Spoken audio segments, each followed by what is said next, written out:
Okay, now we have NFS up and running. The next step is to connect to it from a remote device. Now, before I do that, I do want to show you that I've changed permissions here.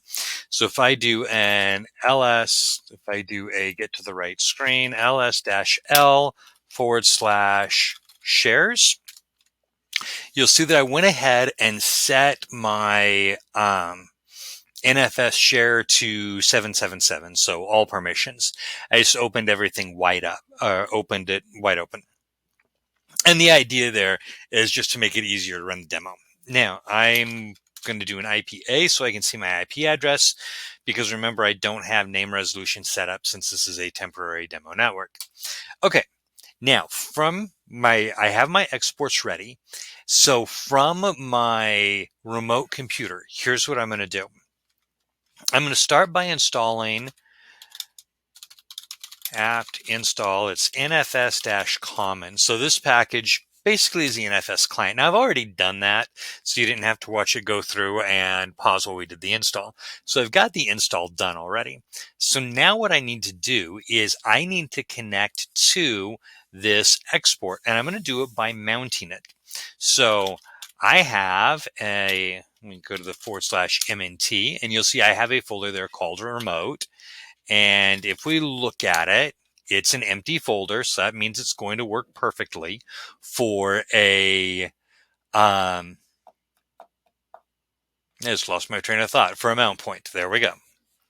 So now I'm going to mount, and it's sudo mount or sudo, and I'm going to put my machine name. So my machine name, and I'm going to do IP address 134.39.161.99 : and that identifies it as a remote computer with an NFS export. Now, remember when we did the SMB, I had to specify -type or -TCIFS.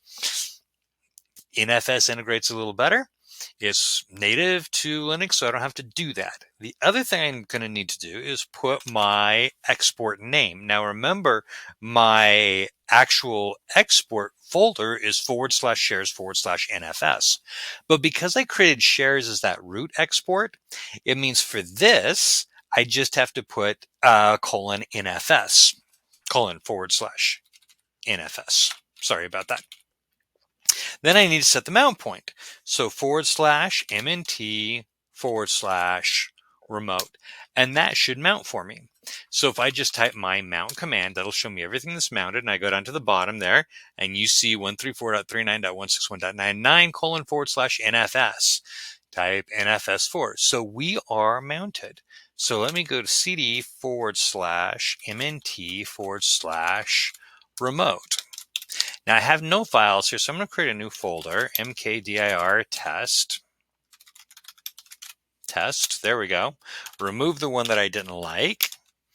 tset, there we go. Remove -r, not -v. And now I have a test folder there. Let me go into my test, and I'm going to nano a file, and we're going to call it sample.txt.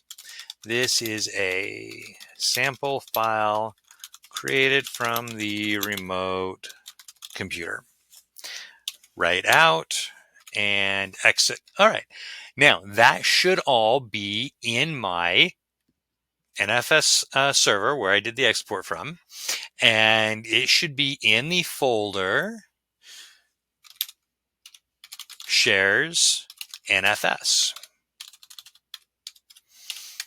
Here's my folder test. Inside test, I have a sample.txt. And there we go.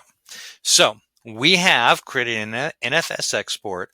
We've connected to it from a remote device, and we've copied files over. So that shows you how we can do a basic file server using NFS.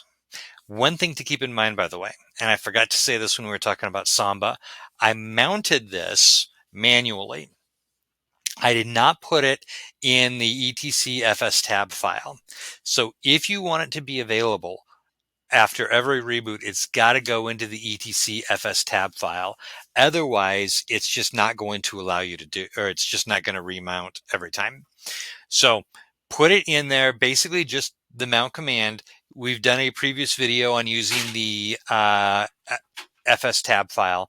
So you'll go in and you'll put your mount point there, and that will make it so you can either mount it automatically every time, or if you do the no auto option so it doesn't automatically mount, you can still define it there, which will make it easier for you to mount later.